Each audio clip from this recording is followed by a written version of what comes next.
Hey, what's up everyone? Today, let's quickly dive into the way that you fix the Instagram reel glitch problem. If the videos that you're watching or the reels that you're watching on your Instagram app is currently glitching, let me show you a couple of fixes that you can try out. The first thing that you can do is try to make sure that you are connected to a stable connection. Either you're connected to a Wi-Fi or your cellular data. Make sure that the connection is stable.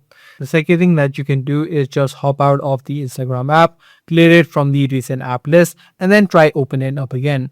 If this does not fix the issue, the other thing that you can do is try to clear the data and cache off your Instagram app. Tap and hold the app of Instagram, head over to app info. You'll need to head over to the option which says clear data and then tap on clear all data. What this will do is log you out of your Instagram account and you'll need to again add in your credentials and log in back. Apart from this, what you can also do is just uninstall the app of Instagram from your phone, and once it has been uninstalled, you can try installing it back and try logging in. Once you do these couple of steps, you should be now able to fix the Instagram Reels glitch problem. If this guide video did help you out, do let us know. That's going to be all for this one. I'll see you in the next video.